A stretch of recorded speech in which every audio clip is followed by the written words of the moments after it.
Hello students, today we are going to see part 8 video in MS Excel in which I am going to explain how to create, analyzing and organizing data by using the automatic subtotal available in MS Excel. Girls, இப்போ நம்ம என்ன பார்க்க போகிறோம் அப்படின்னா MS Excelல எப்படி வந்து subtotal வந்து ஆட்டோமேட்டிக்காக பண்ணுறது அப்படிங்கிறத நம்ம பார்க்க போகிறோம். ஓகே, ஸோ இந்த ஆட்டோமேட்டிக் சப்டோட்டல் ஃபீச்சர்ஸ் அப்படிங்கிறது ரொம்பவே வந்து ஒரு யூஸ்ஃபுல்லான ஃபீச்சர் MS Excelல. அதை வந்து நம்ம கிளிக் பண்ணி எவ்வளோ டேட்டாஸ் இருந்தாலும் அதுக்கு வந்து நம்ம டைம் எடுக்காமல் ஈஸியாக வந்து சப்டோட்டல் பண்ணிக்கலாம். ஓகேவா? ஸோ நம்ம வந்து குரூப் ஆஃப் டேட்டாவுக்கு வந்து ஈஸியான சப்டோட்டல் பண்ணுறதுக்கு அந்த ஆப்ஷன் ரொம்ப யூஸ்ஃபுல்லாக இருக்குது. ஓகே, ஸோ அதுக்கான ஸ்டெப் தான் நான் கொடுத்துருக்கேன், 4 ஸ்டெப். ஓகேவா? ஸோ ஃபஸ்ட்டு என்ன பண்ணணுன்னா டேட்டாஸை டைப் பண்ணிக்கணும். நான் ஆல்ரெடி டேட்டா டைப் பண்ணி வச்சுருக்கேன். அடுத்து டைப் பண்ணி முடிச்சுட்டு அந்த டேட்டாஸை செலக்ட் பண்ணிக்கிட்டு என்ன பண்ணணும் அப்படிங்கிறத நான் இப்போ ப்ராக்டிக்கலாக உங்களுக்கு பண்ணி காமிக்கிறேன். ஓகே,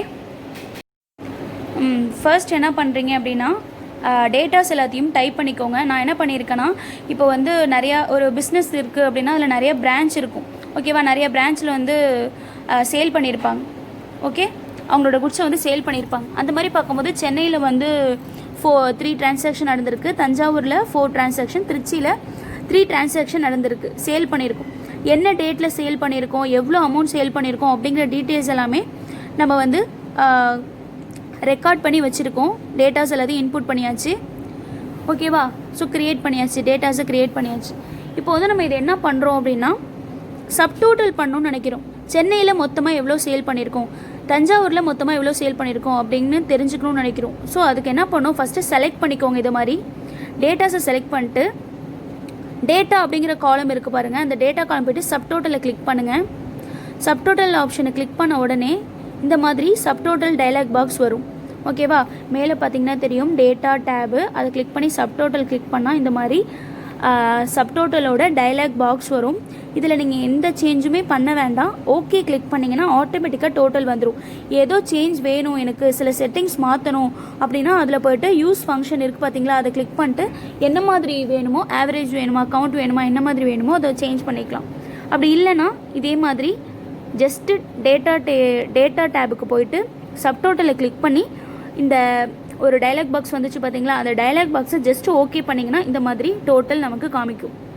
பார்த்தீங்கன்னா தெரியும். இப்போ பிரான்ச் டேட் சேல்ஸ் அதில் சென்னை டோட்டல் ஆட்டோமேட்டிக்காக ஜென்ரேட் ஆகிருக்கு 18,100. அதே மாதிரி தஞ்சாவூர் 4 இருக்குது, ஆட்டோமேட்டிக்காக தஞ்சாவூர் டோட்டல் அதுவே டோட்டல் பண்ணியிருக்கு, ஆட்டோமேட்டிக் சப் டோட்டல்.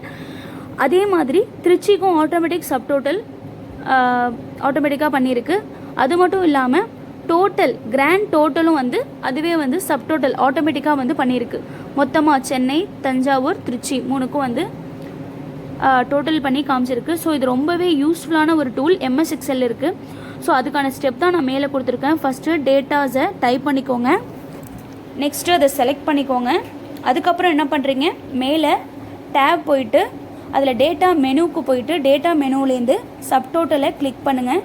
சப்டோட்டலை கிளிக் பண்ண உடனே ஒரு விண்டோ வரும், அதுதான் சப்டோட்டல் டயலாக் பாக்ஸ். அதை நீங்கள் ஓகே கொடுத்தீங்க அப்படின்னா இந்த மாதிரி டோட்டல் ஆட்டோமேட்டிக்காக உங்களுக்கு ஜென்ரேட் ஆகிடும். ஸோ இந்த ஆப்ஷன் வந்து ரொம்ப ஒரு ஈஸியான ஆப்ஷன். இதை யூஸ் பண்ணி நீங்கள் ஈஸியாக வந்து உங்களுக்கு சப்டோட்டல்ஸ் எல்லாமே பண்ணிக்கலாம். ஓகே ஸ்டூடெண்ட்ஸ், ட்ரை பண்ணி பாருங்கள். Thank you. If you have any doubts, please ask your doubts in comment. Like, share, subscribe.